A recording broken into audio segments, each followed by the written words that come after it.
तो hi guys, इस video में हम लोग सपोर्ट, रेजिस्टेंस, ट्रेंड लाइन कैसे ड्रॉ करते हैं चार्ट पे वो सब सीखने वाले हैं। साथ ही किस आधार पे ड्रॉ किया जाता है, किस किस चीज़ को देख के ड्रॉ किया जाता है, और इसके साथ बेसिक टू एडवांस कॉन्सेप्ट को समझेंगे। और साथ में ये भी समझेंगे कि किस टाइम फ्रेम में सपोर्ट, रेजिस्टेंस, ट्रेंड लाइन को बनाना चाहिए जिससे हम लोगों को ट्रेडिंग करने में आसानी हो। तो सबसे पहले यहाँ पे बहुत सारे लेवल आपको सपोर्ट रेजिस्टेंस का दिख रहा होगा, तो इसमें पूरा कचरा हो रखा है, तो इसको हम पहले देते हैं डिलीट कर। विथ पूरा का पूरा हमने दिया डिलीट कर। तो गाइस सबसे पहले हम लोग बात कर लेते हैं टाइम फ्रेम का कि किस टाइम फ्रेम में हमें ड्रॉ करना चाहिए। तो इसके लिए इम्पोर्टेंट ये है कि हम लोग किस चीज़ के लिए सपोर्ट रेजिस्टेंस ड्रॉ कर रहे हैं, ये सबसे पहले ज़्यादा इम्पोर्टेंट है। जैसे अगर हम सपोर्ट रेजिस्टेंस इन्वेस्ट करने के लिए किसी कंपनी में हमको इन्वेस्ट करना है, तो उस स्थिति में हमें वीकली, मंथली और डे टाइम फ्रेम को यूज करके सपोर्ट रेजिस्टेंस ड्रॉ करना चाहिए। इसके बाद आ जाता है स्विंग ट्रेडिंग। स्विंग ट्रेडिंग के लिए हम लोगों को वीकली और डे टाइम फ्रेम को यूज करना चाहिए। अब बात आ जाता है ट्रेडिंग के लिए, जिसके लिए आप लोग इस वीडियो को देख रहे होंगे। तो ट्रेडिंग के लिए हम लोगों को एक डे टाइम फ्रेम सबसे मस्त होता है। एक डे टाइम फ्रेम को यूज करना चाहिए, एक स्ट्रॉन्ग व्यू मिलता है। उसके बाद 4 घंटे का या फिर 1 घंटे का, यानी कि आवर वाला भी एक चाहिए। इसके साथ 15 मिनट का भी चाहिए और इसके साथ 5 मिनट का भी चाहिए। और कभी कभी एंट्री एग्जिट करने के लिए 1 मिनट का भी यूज किया जाता है। तो आपके मन में बहुत सारे सवाल आ गए होंगे कि इतना सारा टाइम फ्रेम को किस लिए यूज किया जाता है। तो वही है एडवांस कॉन्सेप्ट, उसी को समझना है। तो सबसे पहले हम लोग बेसिक से शुरू करेंगे, उसके बाद ही एडवांस कॉन्सेप्ट को समझ पाएंगे। इसीलिए इस वीडियो को अब पूरा देखिए। तो गाइस, अगर आप लोग टाइम फ्रेम को समझ चुके हैं तो अब इसके बाद आते हैं ट्रेडिंग के लिए हम लोग सपोर्ट, रेजिस्टेंस ये सभी कैसे ड्रॉ करेंगे। ड्रॉ करने का आप जो भी इन्वेस्टमेंट कर रहे हैं या फिर स्विंग ट्रेडिंग कर रहे हैं, ट्रेंड लाइन या फिर सपोर्ट रेजिस्टेंस ड्रॉ करने का तरीका सिर्फ एक ही है। लेकिन इस वीडियो में हम मतलब मंथली और ईयरली डे टाइम फ्रेम को यूज नहीं कर रहे हैं। एक लॉन्ग टाइम फ्रेम को यूज करना चाहिए हम लोगों को ट्रेडिंग करने के लिए। तरीका आप लोग समझ जाइए, फिर आप वीकली पे ऐसे कर सकते हैं। तो तरीका क्या है, तो ट्रेडिंग के लिए हमें एक लॉन्ग टाइम फ्रेम में भी सपोर्ट रेजिस्टेंस को ड्रॉ कर लेना चाहिए। तो हम अभी 1 घंटे को ले रहे हैं, आप 4 घंटे को भी ले सकते हैं, फिर डे टाइम फ्रेम को भी ले सकते हैं। तरीका सब एक ही है, हम 1 घंटे को देख के बना रहे हैं। अभी आप लोगों को ज़्यादा कुछ दिमाग नहीं लगाना है, अभी आप लोगों को कन्फ्यूजन होगा। जैसे हम अगर ये रेजिस्टेंस लाइन को ड्रॉ किया है, आपको समझ में आया कि हम क्या देख के ये ड्रॉ किए हैं, किस किस चीज़ को देख के ड्रॉ किए हैं। ये अभी आपको थोड़ा कन्फ्यूजन होगा, तो वीडियो के साथ बने रहे। हम बेसिक टू एडवांस ले जाने का कोशिश कर रहे हैं। जैसे ये हमने ड्रॉ किया था, इस पॉइंट को देखा, उसके बाद इस पॉइंट को देखा था, थोड़ा सा और नीचे आना था। इस पॉइंट को देख के अब आपके मन में सवाल आएगा कि इस पॉइंट को देख के क्यों नहीं ड्रॉ किया, क्योंकि वो तो सबसे पहले बन गया था। तो सवाल आपका जायज़ है, वो देख को भी ड्रॉ करना चाहिए। लेकिन यहाँ पर हम देख रहे हैं कि थोड़ा मतलब जब मार्केट ये पहले तो ऐसा ही मतलब बनाएंगे, लेकिन मार्केट वैसा हो ही नहीं रहा है, उतना ऊपर आ ही नहीं रहा है। तो एक दूसरा रेजिस्टेंस लेवल बन रहा है, तो इसीलिए हम जो ऐसा कर दिए और इसका थोड़ा वैल्यू ज़्यादा दे रहा है, मतलब यहाँ पे मार्केट ज़्यादा आ रहा है। तो ऐसी स्थिति में जहाँ पे मार्केट ज़्यादा आ रहा है उसको यूज करना है। अब देखिए यहाँ पर भी आपको थोड़ा और बात समझ में आएगा, सिर्फ वीडियो के साथ बने रहे। हम लोग बच्चों की तरह पहले सीखेंगे, इसके बाद जैसे हमने ये अब देखिए, सबसे पहले यहाँ पे एक चीज़ बताना भूल ही गए। आप सपोर्ट रेजिस्टेंस कितने तरीक़ा से ड्रॉ कर सकते हैं, तो हम लोग 3 तरीक़ा से ड्रॉ कर सकते हैं। एक, अगर जैसे मोबाइल से बता रहे हैं, ये स्क्रीन पे या फिर चार्ट पे ऐसे क्लिक करके रखेंगे तो आपको प्लस का आइकन दिखेगा, और फिर जहाँ पे सपोर्ट रेजिस्टेंस जिस पॉइंट को मिला के बनाना है, जैसे अगर इस जगह पे हम इस पर क्लिक करते हैं और नीचे में देख रहे हैं एक ऑप्शन है, प्लस पे क्लिक करेंगे तब ये ऑप्शन आएगा ड्रॉ हॉरिजॉन्टल लाइन। तो ये अगर हम ड्रॉ कर देंगे तो ये ऐसा पूरे में आ जाएगा। तो ये जो ड्रॉ किए हैं किसको देख के किए हैं, ये ड्रॉ किए हैं इस वाले एरिया को देख के, क्योंकि यहाँ पे मार्केट बहुत रुका था। फिर इस वाले एरिया को देख के, यहाँ पे भी मार्केट बहुत रुका था। तो इसको हम ड्रॉ करके रख लेते हैं, जैसे काम कैसे करना है उसके लिए। फिर यहाँ पे जो पहले हम लोग जो ड्रॉ किए थे उसको भी ड्रॉ करके रख सकते हैं। इसके बाद हम लोग देखिए, फिर अभी आप लोगों को और भी बातें समझ में आएगा। ये जो हम रेजिस्टेंस लाइन ड्रॉ कर रहे हैं किस किस को देख के कर रहे हैं, ये जो हमने नीचे वाला सपोर्ट लाइन जो ड्रॉ किया है किस चीज़ को देख के किया है, ये किया है हमने ये वाला पॉइंट और ये वाला पॉइंट मिलाए, तीसरा तो ऑटोमेटिक मिल गया। तो इसका मतलब जो हम लोग खींचे हैं उसका रिस्पेक्ट हो रहा है। थोड़ा बहुत ऊपर नीचे आप लाइव मार्केट में करते रहेंगे, उसके लिए कहीं कोई दिक्कत नहीं है, लेकिन ये इस तरीक़ा से ड्रॉ कर सकते हैं। जैसे इसके बाद और इस पर भी क्लिक करके हम लोग ये वाला खींच सकते हैं। ये जो हम ड्रॉ कर रहे हैं ये किसको देख के ड्रॉ कर रहे हैं, ज़रा आप लोग बताएं कमेंट में, जिसको समझ आया होगा। ये हमने किया है ये वाला पॉइंट और ये वाला पॉइंट को मिला के हमने ड्रॉ कर दिया, तीसरा तो अपने ऑटोमेटिक आ गया। अब देखिए यहाँ पे बहुत सारे सवाल आएंगे मन में कि भाई इसको लेके क्यों नहीं किया। इसको भी लेके हम लोग कर सकते हैं। जैसे ये वाला अगर इस जगह पे हम लोग इसको, तो ये जो पूरा एरिया है ये रेजिस्टेंस का एरिया है, तो हम लोग ऐसे भी रेजिस्टेंस को ड्रॉ कर सकते हैं। वो भी एक रेजिस्टेंस ही है क्योंकि वहाँ से मार्केट रिटर्न आ गया। अब देखिए इस जगह पे हम आपको दिखाते हैं कि इसको हमने किस पॉइंट को देख के बनाया है। अभी तो ऊपर वाला मार्केट हम लोग को नहीं दिख रहा है। अब देखिए ये सभी ड्रॉ हमने इस लाइन को और इस लाइन को देख के ड्रॉ किया, ऊपर वाला लाइन ऑटोमेटिक मिल गया, देख रहे हैं वहाँ पे, फिर आया, फिर उसको टच करके चला गया। ये हमारा सपोर्ट ट्रेंड लाइन है। इसके बाद इसमें और भी हम लोग कुछ कर सकते हैं। 1 घंटे में लगभग यही है। अब देखिए एक और चीज़ यहाँ पे हो सकता है, ये ट्रेंड लाइन जो हम ड्रॉ कर रहे हैं किसको देख के कर रहे हैं, ये किए हैं यहाँ पर भी मार्केट रुका था और यहाँ पर भी मार्केट रुका था, ये दोनों को मतलब मिलाए खींच दिए, यहाँ वाला ऑटोमेटिक आ गया। इस चीज़ को हम ध्यान ही नहीं दिए। अब इसके बाद जैसे ट्रेडिंग करना है तो अब इसके बाद हम लोग क्या करेंगे, डे टाइम फ्रेम मतलब लॉन्ग टाइम फ्रेम हो गया एक स्ट्रॉन्ग व्यू। अब आ जाएंगे 15 मिनट में। 15 मिनट में भी देखिए कुछ बन रहा है, कुछ लेवल 15 मिनट में कुछ भी लेवल देखने को, हाँ एक चीज़ का बन रहा है। इस जगह पे आपका बहुत कन्फ्यूजन दूर हो जाएगा। ये जो हम किस चीज़ को देख के, ये अभी जो तुरंत ड्रॉ किए हैं किस चीज़ को देख के किए हैं, ये किए हैं ये वाला पॉइंट को और ये वाला पॉइंट को मिला के। अब इसके बाद देखिए ये यहाँ पे एक और चीज़ है, यहाँ से भी मार्केट गया था तो इसको भी हम लोग ड्रॉ कर सकते हैं, ये भी हमारा सपोर्ट है। अब देखिए इसको ऐसे ड्रॉ नहीं करके हम लोग कैसे ड्रॉ करेंगे, जब बिग और बॉडी बन जाता है वैसे स्थिति में इस पर क्लिक करेंगे, रेक्टेंगल का रहेगा और बॉडी को मिलाएंगे और उसके बाद जहाँ तक शैडो गया है वो मिला देंगे। तो ये जो पूरा एरिया है, अब ये जो पूरा एरिया हुआ ये हम लोग का सपोर्ट है। जैसे 530 से लेके 562-63 तक ये हमारा सपोर्ट एरिया है, एक लाइन वाला सपोर्ट नहीं है। जैसे ये वाला ओरिजिनल सपोर्ट होता है, इसको अगर ब्रेक करता है तब ब्रेक माना जाता है और लाइन वाले को उतना मतलब नहीं माना जाता है, क्योंकि उसमें हम 2 पॉइंट को मिला के बनाए हैं। उसमें बॉडी को सिर्फ बॉडी को देख के मिलाए हैं कि बिग को देख के मिलाए हैं, एक ही लाइन है। यहाँ पे 2 लाइन आ जाता है, बीच में गैप होता है, तो वो पूरा सपोर्ट वाला एरिया है। ऐसा भी सिचुएशन आपके साथ आएगा। जैसे यहीं पे हमको मिस्टेक आप लोग थोड़ा मिस्टेक पे, ये जो हम ड्रॉ कर रहे हैं यहाँ तक भी कर सकते हैं और ये जो पूरा एरिया है हम लोगों का वो पूरा रेजिस्टेंस एरिया होगा। अब इसको देखिए ऐसे हम सीधे खींच लेंगे, क्योंकि अगर अगले दिन का भी यूज करना है, मार्केट इस जगह पे है तो इसको अगले दिन के लिए भी हम लोग यूज कर सकते हैं।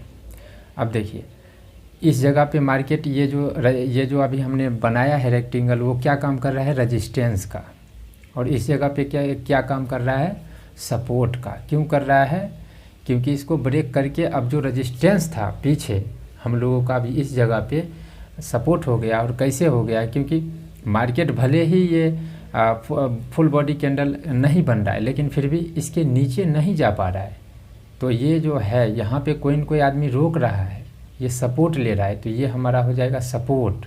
इसके बाद 15 मिनट में और कुछ कर सकते हैं। देखिए एक और चीज़ कर सकते हैं 15 मिनट में। आप लोग सिर्फ बने रहे, अभी हम लोग बेसिक चीज़ों को सीख रहे हैं।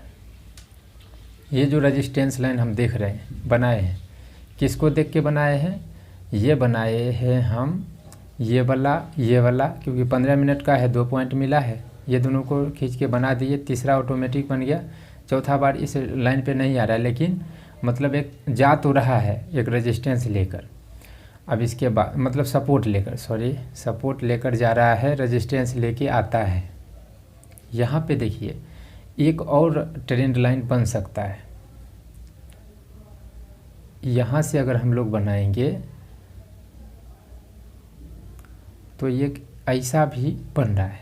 तो दोनों के बीच में अगर ज़्यादा पॉइंट का अंतर है, आपके मन में बहुत सारा सवाल आ रहा होगा अभी, अगर इस दोनों के बीच में ज़्यादा पॉइंट का अंतर है तो सबसे पहले हम लोग इसका रिस्पेक्ट करेंगे। यहाँ पे मार्केट आ रहा है, क्या करने का कोशिश कर रहा है, और यहाँ पे सपोर्ट पर देखिए, इस जगह पे समझने वाली बात क्या है, जब ये ब्रेक करेगा तो अब हम लोगों को मालूम है भाई कि इसको ब्रेक करेगा तो यहाँ पे फिर सपोर्ट है। तो ऐसे स्थिति में हम लोगों को ब्रेकआउट ट्रेड नहीं लेना चाहिए।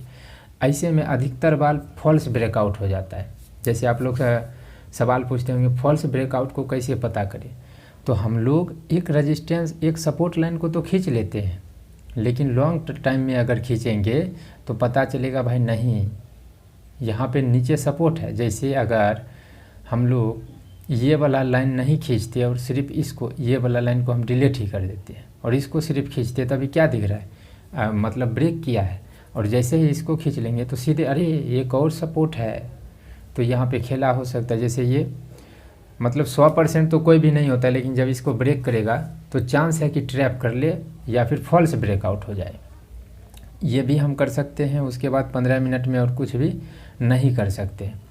अब आते हैं 5 मिनट में। 5 मिनट में क्यों आना चाहिए, क्योंकि अब देखिए एंट्री एग्जिट ये सभी भी हम बताएंगे कि किस टाइम फ्रेम में करना चाहिए। इसीलिए हमने बोला कि वीडियो के साथ बने रहे। जो भी आदमी बने होंगे उनको बहुत कुछ सीखने को मिलेगा। 5 मिनट में आएंगे तो और कुछ कर सकते हैं। कोई लेवल खाली दिख रहा है, देखिए अब जब लाइव मार्केट रहेगा तो लेवल ये वाला मिलेगा कि भाई ये जो हम बना रहे हैं किसको देख के बना रहे हैं, ये देख के बनाए हैं, ये वाला और ये वाला, ये दोनों को देख के बना, मतलब ये दोनों को मिला के बनाए हैं, सभी अपने आप ले रहा है। तो जब लाइव मार्केट रहेगा तो ये ऑटोमेटिक हो जाएगा, मतलब ऑटोमेटिक इसका रेजिस्टेंस लेके गिरते हुए नज़र आएगा। तो लाइव मार्केट में ये भी हम लोग 5 मिनट में ड्रॉ कर सकते हैं। और इस जगह पे जब आएगा तो लॉजिकल जो हम आपको बताए हैं उस हिसाब से ट्रेड लेना, जो कि बेसिक का पार्ट है। अब और 5 मिनट में कुछ भी नहीं कर सकते हैं। देखिए अब यहाँ पे एक और चीज़ें हैं, यहाँ पर भी तो मार्केट रुक रहा है, यहाँ पर भी तो मार्केट रोक रहा है। तो देखिए अगर लाइव मार्केट रहेगा और हम लोग मतलब यहाँ पे रहेंगे तो कन्फ्यूजन यहाँ पे रहेंगे, तो जैसे अगर ये रेजिस्टेंस तो लाइन दिख रहा है लेकिन इसको ब्रेक करेगा और हमारे पास ये रेजिस्टेंस लाइन नहीं रहेगा, तो जो ब्रेक किया है ऊपर गया है और तगड़ा वाला ब्रेकआउट ये है। देख रहे हैं थोड़ा मतलब बड़ा कैंडल भी बनाया है और ज़्यादा कैंडल भी बनाया है। अब देखिए यहाँ पे आपको क्या समझने को मिल रहा है, वो देखिए। अगर हम लोगों के पास में सिर्फ ये वाला रेजिस्टेंस लाइन होता तो यहाँ पे कन्फ्यूजन आ जाता कि भाई ब्रेकआउट तो तगड़ा वाला दिया है, हैमर कैंडल बना के 2 बार ग्रीन कैंडल बनाया, लेकिन अगर हम लोग के पास में ये लेवल रहता तो यहाँ पे मन में तो शंका जरूर आ जाता कि लेवल का ब्रेकआउट तो दिया है लेकिन ऊपर में तुरंत फिर रेजिस्टेंस तो है। और उसके बाद यहाँ पे एक और चीज़ें हैं, ये वैसे ऊपर जाने वाला ये मार्केट नहीं है। यहाँ पे हम लोग एक ये भी तो रेजिस्टेंस लाइन एरिया खींच सकते हैं, क्योंकि यहाँ से भी ऊपर मार्केट नहीं गया है, बॉडी बनाया है लेकिन वहाँ पर टिक नहीं पाया है। अब देखिए यहाँ पे कन्फ्यूजन क्या हो गया, इसीलिए बोले कि वीडियो को पूरा देखना चाहिए। यहाँ पे कन्फ्यूजन ये हो गया है, एक ये भी रेजिस्टेंस है और एक ये पूरा एरिया ही रेजिस्टेंस है, तो हमें किसको आप वैल्यू करना चाहिए, कौन सा। तो ऐसी स्थिति में जो लकीर वाला है उसको सीधा सा डिलीट कर दें। लकीर वाला, 1 मिनट डिलीट नहीं हुआ, ये लकीर वाला को सीधा डिलीट। और हम लोगों के लिए जो रेजिस्टेंस रहेगा सबसे इम्पोर्टेंट ये है, क्योंकि इसमें बहुत मतलब दो पॉइंट तो मिलाए ही हैं, उसके साथ ही साथ और 2 पॉइंट मिलाए हैं, ऊपर और नीचे वाला। सिर्फ एक पॉइंट मतलब एक ही आधार पे नहीं बना रहे, 2 आधार पे बना रहे। तो ये हम लोग के लिए स्ट्रॉन्ग रेजिस्टेंस है अभी तक, अभी के मार्केट में। और जब यहाँ पे जाएगा, अब ये सभी जो है बेसिक चीज़ें हमने आपको बताया 5 मिनट में। और अब कुछ भी हम लोग एक चीज़ और कर सकते हैं, आप लोग ध्यान दिए, एक चीज़ ये कर सकते हैं, ये भी रेक्टेंगल हमने जो अभी ड्रॉ कर रहे हैं, किसको देख के कर रहे हैं आप लोग, जो समझ में आया होगा उसको देखना है और समझना है। 5 मिनट में हम लोगों को ये चीज़ भी दिख रहा है, हम लोग इसको ऐसे भी ड्रॉ कर सकते हैं। अब देखिए, अब बात कर लेते हैं एडवांस लेवल का। एडवांस लेवल में हम लोग क्या देख रहे हैं, एडवांस लेवल में हम लोग ये देखने का कोशिश कर रहे हैं कि ट्रेड कैसे लेंगे। तो अब आप दिमाग लगाइए कि मतलब 2207 से लेकर 2270 पॉइंट के बीच में, मतलब एक सपोर्ट जो है 2207 पर है, दूसरा सपोर्ट जो है 20 पर, यानी कि ये पूरा सपोर्ट का एरिया है। फिर रेजिस्टेंस का एरिया 60 से 70 के बीच में है। फिर यहाँ पे बीच में एक और लेवल आ रहा है, और जब मार्केट ओपन होगा 70 पॉइंट के बीच में 3 लेवल आ रहा है। तो यहाँ पे जितना देर इसमें रहेगा, जोन वाला जो मार्केट हम आपको बताए हैं, इस जोन में जितना देर मार्केट रहेगा, ऐसा ही कैंडल आपको देखने को मिलेगा। ऊपर जाएगा, तुरंत से नीचे आ जाएगा, स्टॉप लॉस लिया, अब लगेगा नीचे आ जाएगा, वहाँ से ऊपर चला। एक भी फुल बॉडी ग्रीन कैंडल या रेड कैंडल बनेगा ही नहीं। क्यों नहीं बनेगा? क्योंकि ये एक रेंज में फंस सकता है, क्योंकि लेवल बहुत है। इधर एक लेवल है, ऊपर एक लेवल है, बीच में एक लेवल है, एक ट्रेंड लाइन भी है, बहुत सारे लेवल हैं, बहुत सारे कन्फ्यूजन हैं। अब ये सभी कन्फ्यूजन क्यों आया है, ये सभी मार्केट का फेज जो है क्यों आया है? क्योंकि मार्केट ने ट्रेंडिंग मूव दिया है 2-4 दिन, सीधा गैप अप गैप डाउन ऐसा दिया है, ट्रेंडिंग मूव दिया है। बहुत सारे आदमी पैसा कमाए हैं। तो जिसको पैसा कमा के अब बचाना होगा, वो अब इसी मार्केट में अगर वो बचा लिए तो वो ट्रेडर हैं, और जो नहीं बचा पाए वो नवसिखिया ट्रेडर हैं। एक तरफा मूव में उनको पैसा तो कमा लिए हैं, लेकिन यही मार्केट अब उनसे छीनेगा। तो हम लोगों को इस मार्केट से भी बचना है। अब देखिए, इसमें हमने आपको सपोर्ट रेजिस्टेंस ड्रॉ करने का तरीका बताया, और एडवांस लेवल की बहुत बड़ी चीज़ें हैं, वो एडवांस लेवल का थोड़ा सा हिस्सा हम आपको बताए हैं। साइकोलॉजी आपको हम इस पे नहीं बताए हैं। तो ये बताने का कारण ये है कि हम जो सीरीज एक स्टार्ट कर रहे हैं, आज एक वीडियो भी देखे होंगे आप, वो सीरीज है मतलब प्राइस एक्शन प्लस साइकोलॉजी को लाइव मार्केट में यूज कैसे करना है। तो प्राइस एक्शन में बहुत सारी चीज़ें होंगी, support resistance, chart pattern, candlestick pattern, और भी जो प्राइस को मतलब प्राइस के एक्शन को जो दिखाता है, वो सभी चीज़ें को साइकोलॉजी ऐड करके हम लोग लाइव मार्केट में इसका यूज कैसे कर सकते हैं, वो सीरीज हम स्टार्ट करने वाले हैं। तो उसके लिए ये चीज़ इंपॉर्टेंट था, और बहुत सारे आदमी का कन्फ्यूजन भी था। तो सपोर्ट रेजिस्टेंस हम आपको बता दिए हैं। अब देखिए, मेरा प्लान जो भी यहाँ तक वीडियो में बने हैं वो थोड़ा ध्यान दें। मेरा प्लान क्या है उसको ज़रा गौर करिए। हमने प्राइस एक्शन और साइकोलॉजी का सीरीज स्टार्ट किया, और आपको ये अभी जो है वीडियो मिल गया होगा, आप लोग देख लिए होंगे। और ये वीडियो आप देखेंगे जो रेजिस्टेंस मतलब सपोर्ट रेजिस्टेंस, ट्रेंड लाइन और साइकोलॉजी को लाइव मार्केट में कैसे यूज करें, फिर चार्ट पैटर्न को भी, फिर यहाँ से यानी कि जो चीज़ हम सीखे हैं उसका अब यूज कैसे करना है साइकोलॉजी के साथ, उसका फ़ायदा कैसे उठाना है, वो सीरीज अब शुरू कर रहे हैं। जो बेसिक चीज़ें थी वो लगभग हमने ख़त्म कर दिया है। 2-4 चीज़ें ऐसे हैं जो आपको धीरे धीरे हम बताते रहेंगे, लेकिन अब एडवांस लेवल में शुरू हो चुका है, हम लोग एडवांस लेवल में पहुँच चुके हैं। तो ये मेरा मकसद, और ये इस वीडियो से आपको कुछ भी हेल्प हुआ है तो इस चैनल को सब्सक्राइब करें। इस वीडियो में इतना ही, थैंक यू।